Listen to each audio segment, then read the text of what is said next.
Hello and welcome to the Burn KC ScorchCast. I am your host, Alex Blackburn, here to bring you the good KC sports news, and some of the bad too, and in between. Got some news for you. If you haven't been keeping up, folks, we are less than 10 days out from pro football season, and we are a mere 5 days out. Well, we're already in college football season with week 0 happening this past weekend, but all 3 local programs will be playing this coming weekend, and you're here in about 5 days. That's pretty exciting stuff, I'd say. So we're going to be talking about that, some players to watch as well in regard to that. Got a little bit to talk about there. Got some Royals ballpark renovation news that I got to go over, as well as my thoughts regarding said renovations. Got some Chiefs post-preseason thoughts. Wouldn't that just make regular season post-preseason? I don't know. The English language is weird. Got some KC current news as well. Got to make a couple corrections in regard to what I said last week in regard to the Kansas City Current. And then finally, we've got some Blues news and a few minor things as well. So strap in, sit tight. Going to be a good show tonight. So let's jump into it. All right, let's start with some college football news, shall we? It's here. As I said before, it's here. We're in. It's college football season, everybody. Week 0 was this past weekend. None of the local programs played. The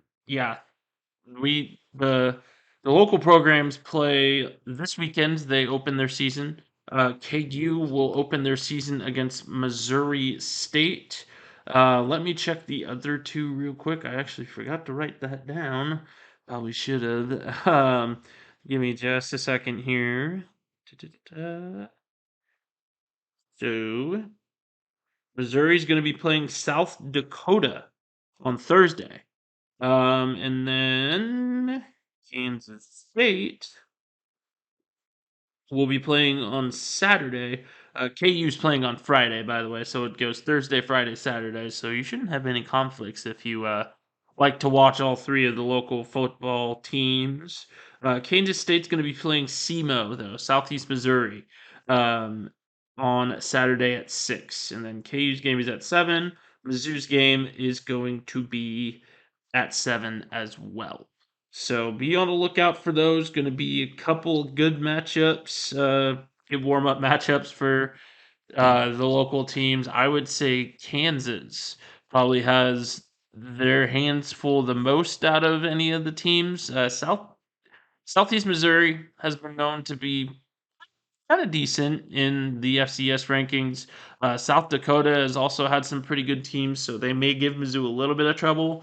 And then Missouri State is pretty much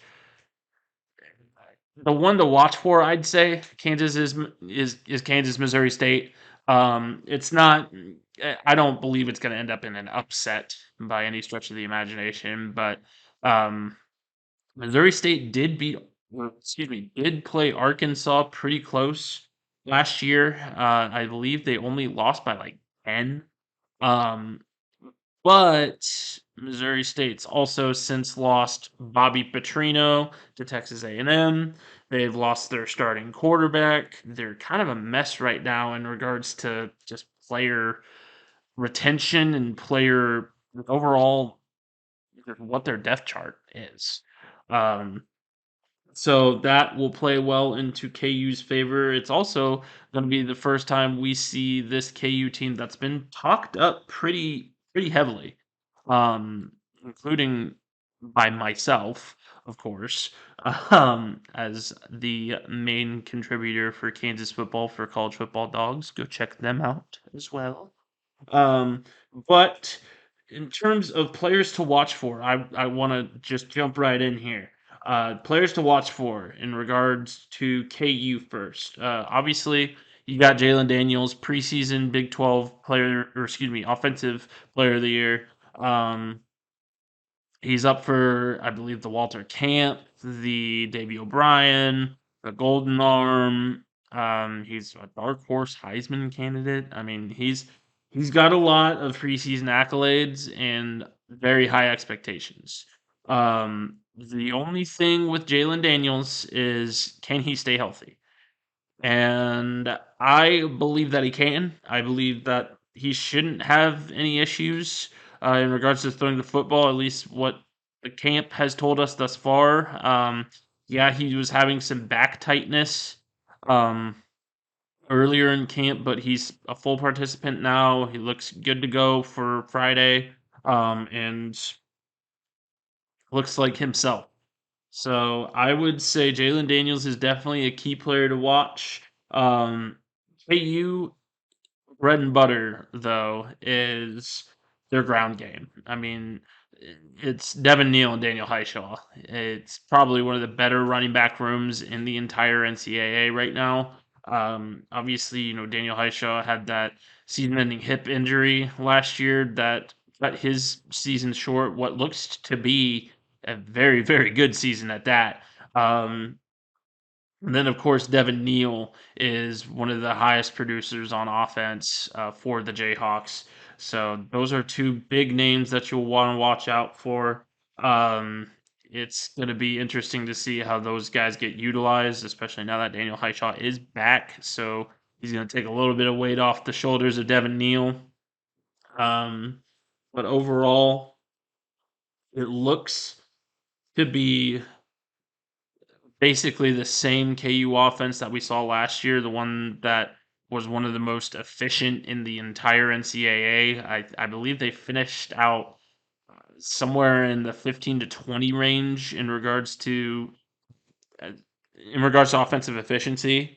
Um, and I only expect that number to go up. Another interesting thing to note about KU is they came out with their depth chart today. Transfer Logan Brown, who started all 16 games for Wisconsin last year, is listed as the second left tackle behind Dominic Pooney, which is coming as a shock to some people. Not to me. I think Dominic Pooney has proven himself to be a great left tackle.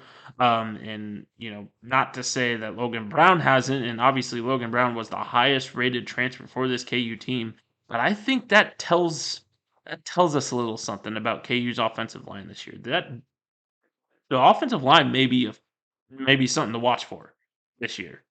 Maybe a force to reckon with. Obviously, you still have Mike Nowitzki, who I believe is the Remington preseason watch list member, as well as maybe a couple others. But you got him. You've got a Bryce Cabledew who looks pretty good last year as well. Just overall, we could see big things from this KUO line. In terms of the defense, though, the so-called weakest link of the Jayhawks team, I, I wouldn't say that entirely. I think KU has a pretty unproven special teams unit that potentially could cause problems, but I don't think as of now it will, and I think they have time to iron things out to where it won't be a problem this year. They did get a pretty good new punter from Australia. Um, I can't think of his name off the top of my head, but in terms of defense, uh, obviously you look at the secondary for KU. I mean, KU has had multiple great secondaries throughout their years, and this one is no different with Kenny Logan and Kobe Bryant at the helm. Not that Kobe Bryant, Jacoby Bryant. Um, I know what you're thinking. He is called Hawk Mamba, so I understand. But Kobe Bryant and Kenny Logan are both guys that will contribute heavily to this defense.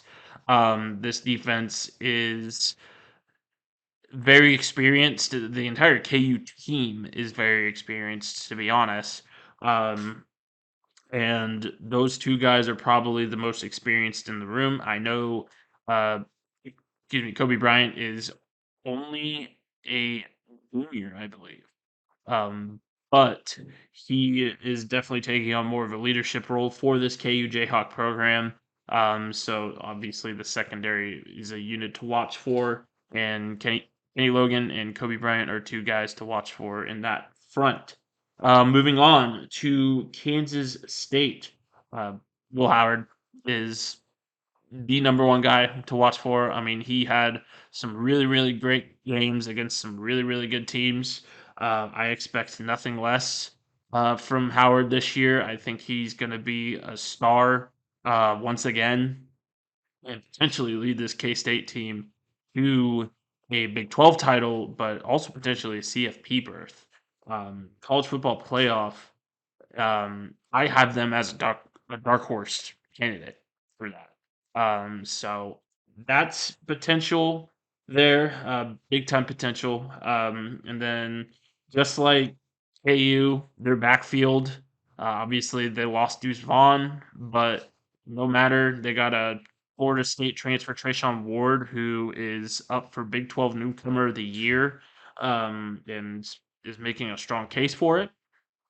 And then behind that line that K State has just perpetually every year, this time it's being led by the other Remington finalist or Remington watch list member in this conference, in the Big 12 conference. Um, Cooper Beebe.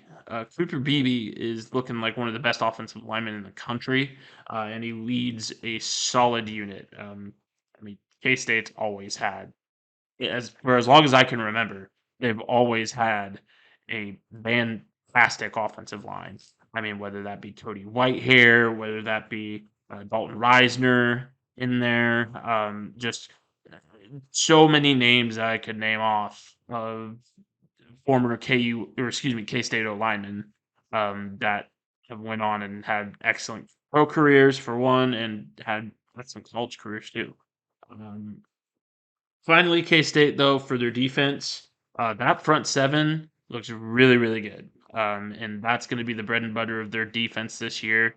Obviously, you still have Kobe Savage, but he's going to be the oldest guy in that secondary, and it's a secondary that's going to be very young and inexperienced starting out. So I would watch that as well. I think their secondary might struggle for the first few games, but as long as Kobe Savage proves to be that he can be a good leader, and this K State defense can shape up to be what it can be and what it was last year. I think K State should have no problems competing for a CFP spot and competing for a Big 12 title. So, in terms of Missouri, Missouri's got some interesting position battles. The main one is at quarterback. Eli Drinkwitz came out and said that Jake Garcia and Connor Cook are going to be battling for starting QB spot, and he says he's going to utilize both quarterbacks. I can tell you right now, unless you're doing it like KU does it with Jalen Daniels and Jason Bean, where it's a lot of trickeration, a lot of crazy plays, because obviously Jason Bean is an athlete and incredibly versatile.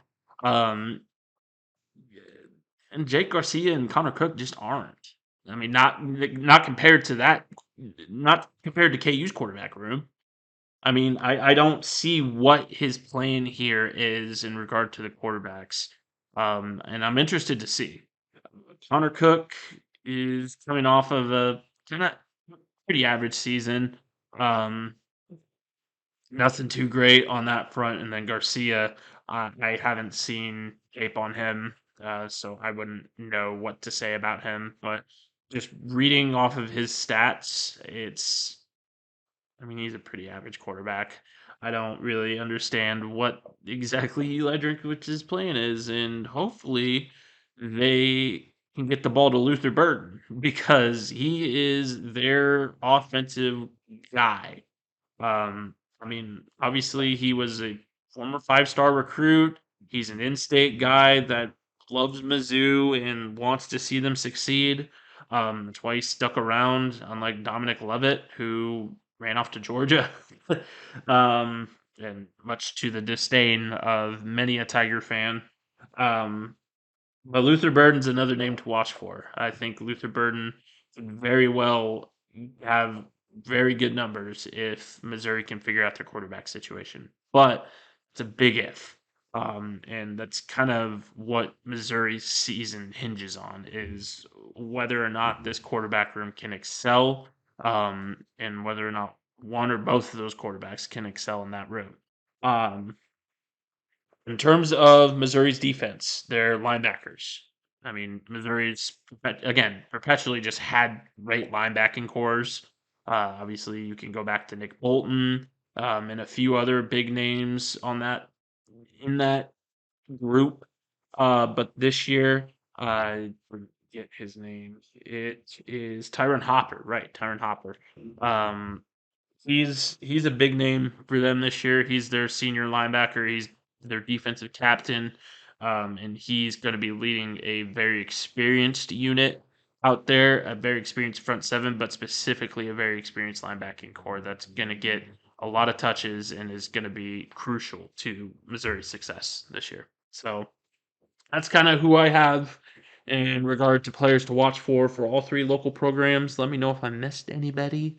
But yeah, college football season's here, folks. Let's embrace it. I know I am because I mean I'm a college football writer. um, I'm supposed to, but let's go ahead and move on to the Royals, shall we? Okay, it's Royals time, everybody. Buckle up because this is gonna be another rant. I apologize if you don't like me ranting about the Royals, but there's really not much else I can do in regards to talking about them because they just continue to do certain things that I just don't like. And this time is no different. Um, we're back on the stadium topic again. Good lord. I don't know how many times the Royals fan base has to tell John Sherman that unless he can improve the on the field product, the off the field product's not gonna get any funding and it's not gonna get better. Um, you gotta attract a fan base before going off on these passion projects. Seriously, I can't. Clay County has already come out and said, Clay County voters have already come out and said that they are not in favor of any tax that would help fund that the, the new stadium project. And Clay County is one of the two finalists for that new stadium. And with how John Sherman treated downtown Kansas City, Jackson County, in regard, and yeah, I understand that they're finalists still, so it's not out of the question that the Royals will go downtown. In fact, I hope that that's what they're going to end up doing because it sounds like Clay County absolutely does not want this new project.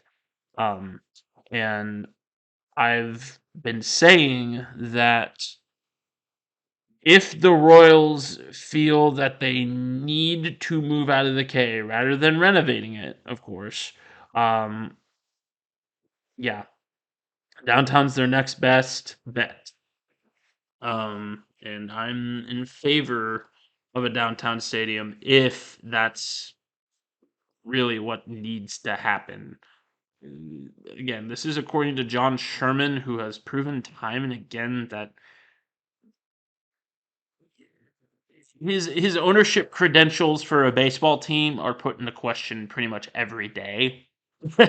um, and I'm sure he's a great guy. Well, maybe I don't know.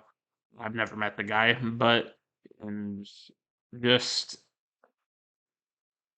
the decision making, I feel like, is based off of what he wants to do and what he wants to do only. I don't think he considers the opinion of Kansas City in general or or the rest of his front office. I mean, frankly speaking, I don't think he considers it. Um, because otherwise he would have actually heard us and would have actually heard that, hey, like, this whole stadium project is kind of a bad idea. Maybe we should backtrack and not proceed with this half baked idea that you have. Because it's half baked. It is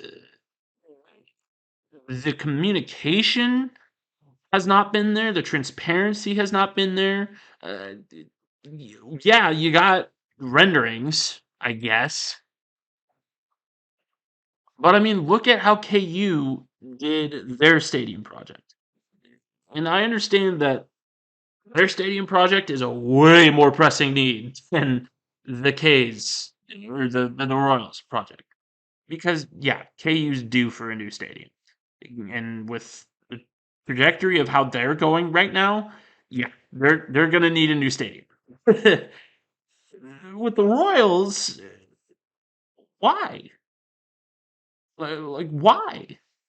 That's not going to attract any more people to the stadium. It's just going to be, especially if the Royals don't get good sometime within the next 5 years. It's just going to be an eyesore to everybody. That it's just going to serve as a reminder that we have a craptastic baseball team in this city because we do.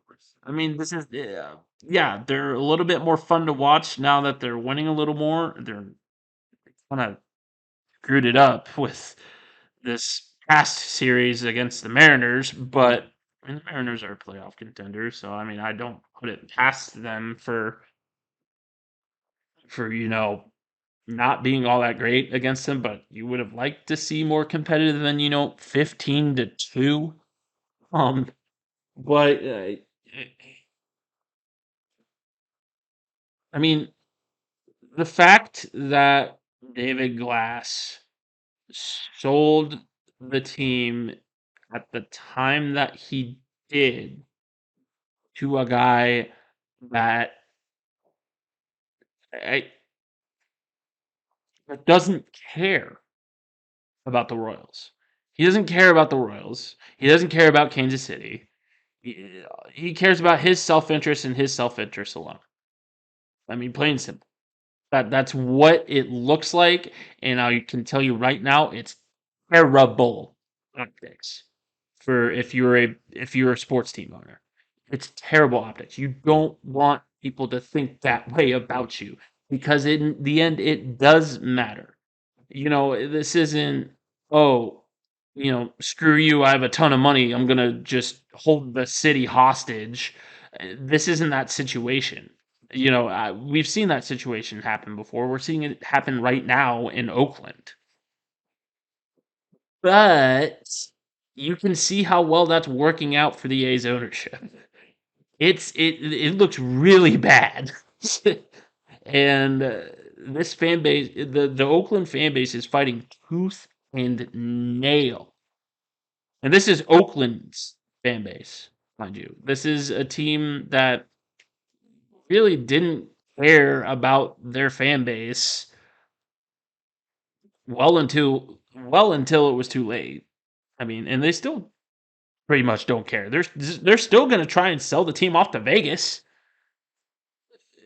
But if you do that with a Kansas City team, in a team that has such a backing for their sports teams, to a team that has been a Kansas City institution. Yeah, I know they've been bad, but they've brought us 2 World Series in 50 years.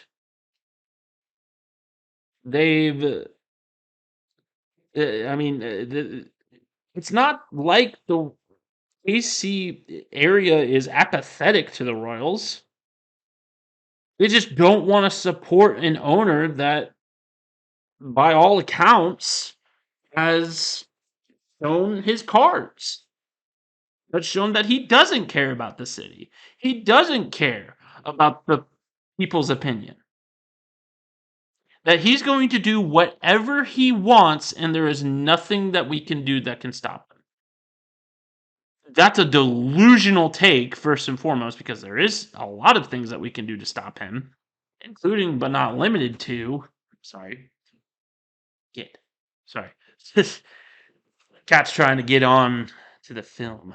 But just I don't see where John Sherman's thought processes are at the moment. I don't see why he thinks this new stadium idea is a good idea at all. Other than to cater to his own self-interests. That's what it is. You can survey the Kansas City Metro in regards to this, in regards to moving. People have done it already, and it's been resounding no's to this new stadium idea, and yet he's still going through with it. That shows you everything that you need to know about John Sherman, about a majority of Major League Baseball owners. They're greedy, they're self-interested, and the longer we let guys like him get away with stuff like this and not hold him accountable for it, the more the situations like the Oakland A's are going to happen. And I hate to say it, folks, but we're next. We are absolutely next after the A's. If we don't speak up now in regard to it. We are absolutely next. They're already taking him off the air, basically. You seriously think people pay for Bally Sports to watch a craptastic baseball team? I don't. I don't. And I commentate about sports. I commentate about the Royals. And I don't even have access to them, hardly. I keep up with stat sheets on ESPN and whatnot. That's about it. I don't actually I've hardly ever actually watched the Royals this year. I haven't even been to a game. I don't want to support John Sherman. But yeah.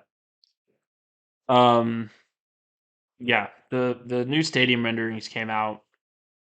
I mean, it's nothing special. They took away the crown vision. A lot of people are not happy about that. And again, it once again shows you where John Sherman's head is. So Kansas City just needs to speak up now before it's too late, in my opinion. And I love the Royals with my heart and soul. They were my first ever favorite team. I loved the Chiefs for as long as I can remember too. But there are lots of old pictures of me at a Royals baseball game with family. I was at the Royals press box. I mean, they are my first ever favorite team. So I would very much like it if they didn't go away. So that's all I got. Rant over, and I apologize. Okay. let's talk about the team that has decent owners.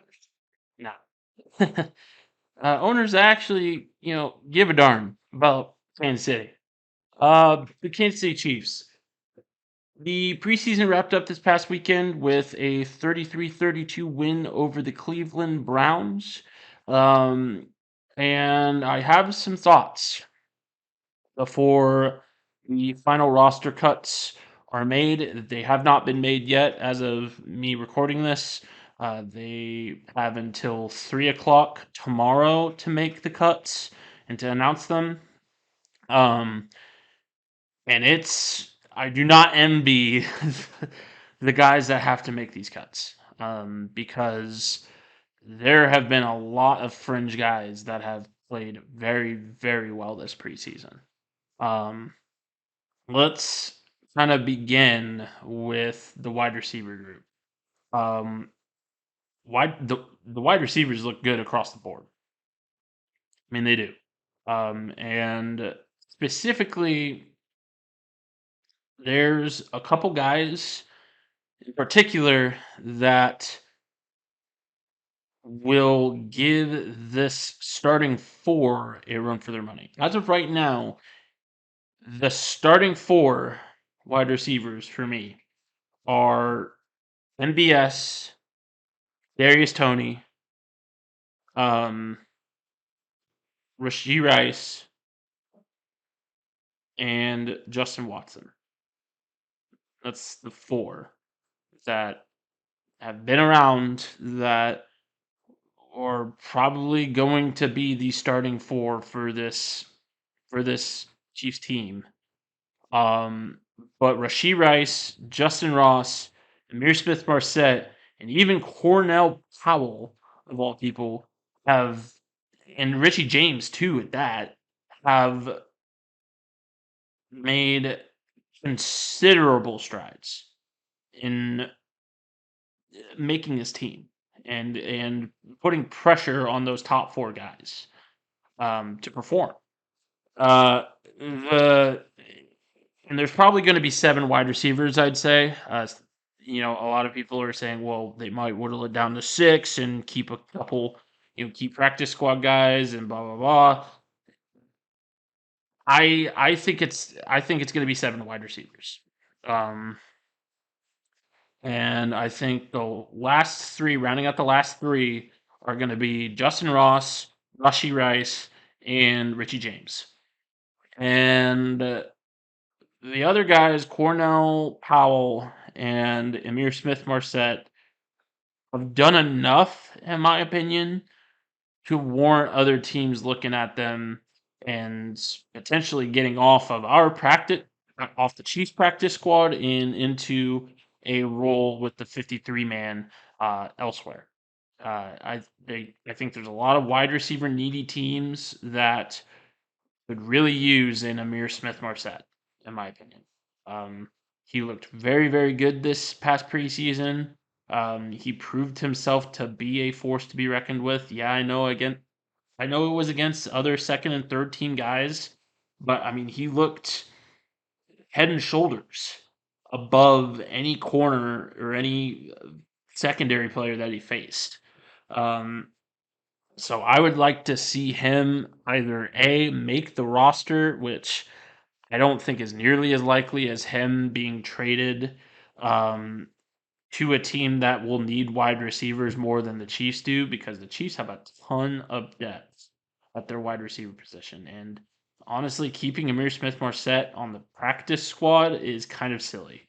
Um, I think he has the tools to go play and play well elsewhere, um, and shouldn't be just kept under wraps on the practice squad. I think for his individual success, that's the best thing for him. Um, in terms of tight ends, um, and then we'll get to the backup quarterback situation, Travis. Um, Matt Bushman making the team is a possibility, but if the Chiefs are going to keep seven wide receivers, I don't see them keeping Matt Bushman. Um, it's there's potential still, but just based on how the other positions are playing out, it just doesn't make any sense to keep a third tight end. Um, I mean, it doesn't make a whole lot of sense. Bushman's played great this preseason. I think he's done really, really well. Enough to get off the practice squad, though, however, I really don't think so. Um, in terms of the backup quarterback situation, gosh, that last game, man, Blaine Gabbert and Shane Buechele were really having a mid off that last game. Who could who could make egregious mistakes more? And Blaine Gabbert's been around for a while. I think he wins the job over Buechele. Buechele's played awesome this preseason, and there is potential that the Chiefs do keep two backup quarterbacks. I think it's kind of silly that they will if they do, but man, Shane Buechele's played great. Let me just say that right now. Shane Buechele's played awesome. I think he deserves a backup quarterback role. I just don't know if that's what the Chiefs are not. Um, Blaine Gabbert also played very well. He's a veteran, and we've seen what veteran backup quarterbacks can do for the Kansas City Chiefs. See Chad Henne. I just don't see Shane Buechele doing what Chad Henne can do. And I hardly see Blaine Gabbert doing it too. But I see him a little bit more making the right decisions over a guy like Shane Buechele. Um, and then as far as other positions go, there's really not much other controversy in regards to Chiefs um, Chiefs cuts that they have to make on the defense or along the O line. I know that Darren Kennard has been a name that's been brought up. Prince has also been brought up quite a bit. Both Deneric Prince and Tega Wamigo have been brought up quite a bit. Um, I don't think Deneric Prince makes the final roster. I don't think he did enough in that final preseason game. He was super, super quiet and just didn't show up all that much towards the end. And guys like LaMichael Pirine have been showing up quite a lot. So I think LaMichael Pirine edges out Prince for that. Um, but who knows? Maybe Dave Tobe will have a say and just say special teams impact has mattered more, and keep Prince on. Who knows? In regard to the other positions, no. And in regards to Chris Jones, actually, let's just jump into Chris Jones because there's really not much other controversy. I think we kind of know who's going to be starting for this defense. I mean, obviously, Charles Omeniwu is going to be out for those first 6 games, and he's looked like an absolute beast, so he will be sorely missed. Another guy that could potentially be sorely missed if he's not signed by tomorrow is Mr. Chris Jones. Um, you got until tomorrow, champ, before you start incurring even more fines and holding out in the regular season, which could be very, very bad on the pocketbook. And I know you said you can afford it, but that's still what, $12 million that you're losing out on?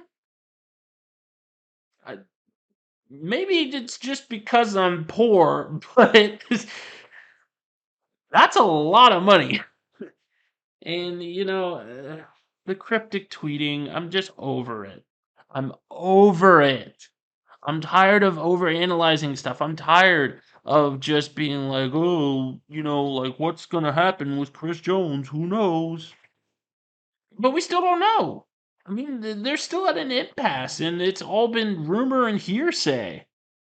But, man, dude, I'm tired of talking about Chris Jones. At this point, they just need to get a deal done so everybody can just shut up about it. But that's it for the Chiefs talk. They play their first game here in 10 days against the Detroit Lions. Um, could result in pretty good game. The Lions are pretty good, so stay tuned. We'll just have to see how that game goes. Okay, let's talk about the Kansas City Current. The mistake that I made last ScorchCast was I said that the Kansas City Current have moved on and are in the finals now for the League Cup. That's not true. Um, they are still in the semifinals, and their game is not until I can't remember for the life of me what Sarah said. Give me just a second here.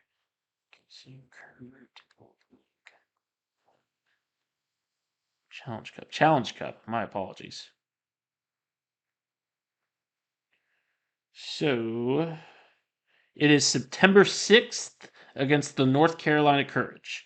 Um, that is when the Challenge Cup semifinal will be. So my apologies on that mistake. Sometimes the research just falls through the cracks, and I make a mistake every now and then. My apologies, like I said. But they did beat the OL Reign in a regular season matchup, which is big time for their playoff chances. A draw against the Houston Dash certainly doesn't hurt, but it helps little. And that's what happened this past weekend. Um, Overall, the chances of making the playoff are still pretty slim. Um, they're still fighting to not be last in the league. They still have time to, especially if they get this Challenger Cup win. I think that'll be huge for their confidence, and I think that they can make a big time run to secure one of those last couple playoff spots. Um, the offense has been inconsistent. It's still kind of the same problem that they've been having of just not capitalizing on chances, not giving themselves the opportunities that they need in order to score. Um, and just overall, the defense has gotten better, but there's still room for improvement in regards to creating chances for goals. Um, I think this team is building more chemistry for sure. I think that there's quite a bit more cohesion with this team, and overall, I think they do have a chance to make the playoffs. Um, Whether that happens or not kind of hinges on, in my opinion, this League Cup, or excuse me, this Challenge Cup.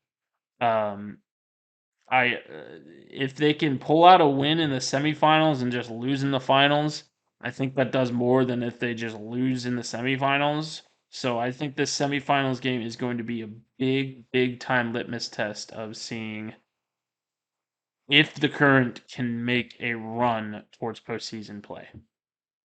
And once that happens, you got your first major hurdle done and over with, but the second major hurdle is actually winning in the playoffs.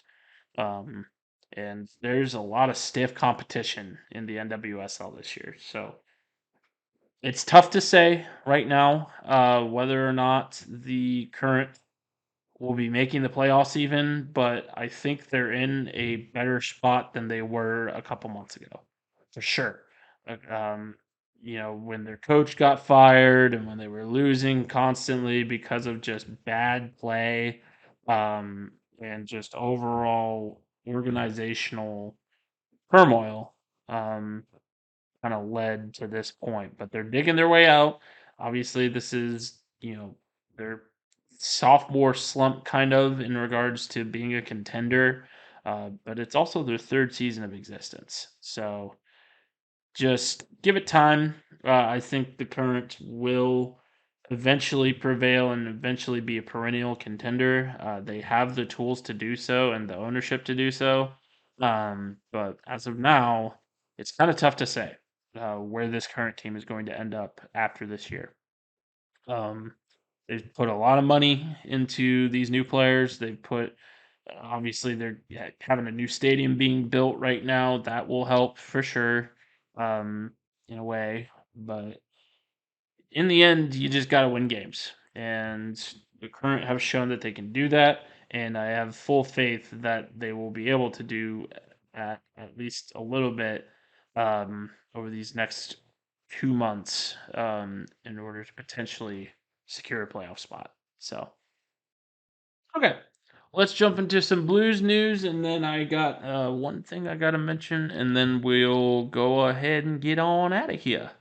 Um, First and foremost, I missed something in talking about college football.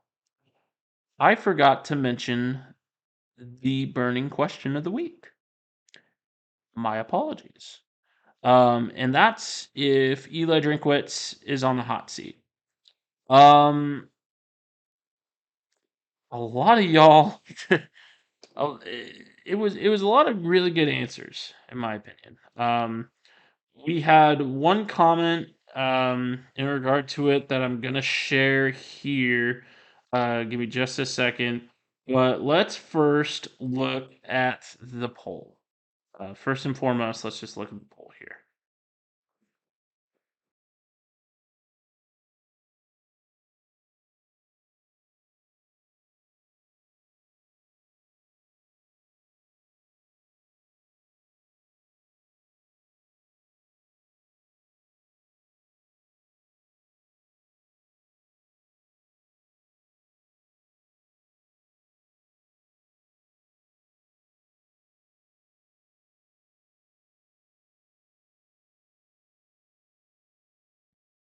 Okay, so after looking at that poll, you can clearly see at least my audience's take on Missouri football this year and Eli Drinkwitz. Obviously, I carry a pretty heavy KU bias in regards to who who I interact with, who are fans of me, and all that. Um, it's it's great, but I still do talk about Missouri football, um, and I talk about just Missouri athletics in general. And one of the Reddit users that I interact with, I'm not gonna say his name because his name's not appropriate to say. Um, I'm not gonna say it. It's a goofy name, and I only know him online or them. I don't even know if they're a dude or not. But um, basically, what this person said on Reddit was he got uh, about Eli Drinkwitz. He got Williams Nwaneri, so he probably just got another year, especially if he lands Ryan Wingo too. In my opinion, he needs to make the right call at QB and bench Brady. He has failed at the QB position, stunting this offense. And if he can't fix that, what's the point of an offensive mind at head coach? And this is where the QB battle for the Missouri Tigers comes in. And this is why I said, hey, watch this. Because he did say that he's playing two QBs, and that's Brady Cook and that's Jake Garcia. A lot of Missouri Tiger fans are fed up with Brady Cook. And rightfully so, because he hasn't been that great. I mean, he had two stellar wide receivers in Luther Burton and Dominic Lovett, and he chased one of them off. um, there were other reasons why Dominic Lovett went to Georgia, or transferred to Georgia, but I, I mean, this Reddit user is completely right, though. he's failed at the quarterback position. Drinkwitz has. He's failed at the quarterback position, and really his only claim to fame is recruiting. But if you can't do anything with the talent you bring in, why bring the talent in the first place? I mean, it just doesn't make any sense. And that's exactly what this Reddit user points out here. I truly believe that if he does not solve the quarterback situation by this year, and if he continues to struggle with offensive successes, then yeah, I think he's absolutely gone after next year for sure. If the problems continue after you get Williams Noweri and potentially Ryan Wingo. I mean, if you can't succeed with all the talent that you brought in by next year, there's really nothing. The AD's hands are completely tied in that situation. I mean, you can't fail time and time again and be chronically average for a team in the SEC. You just can't. I mean, yeah, pretty much the only exception is Vanderbilt. And that's just because they're not a sports school. Missouri is and needs to get their act right in the highest revenue producing sport and kind of take a page out of KU's handbook and be proactive in improving football. So that's just my take on it. In regards to some Blues news, though, we got some Blues news for you. The Blues went up to Minneapolis, Minnesota, and beat Metropolis for the first time since 2019 on their home turf, 35-14.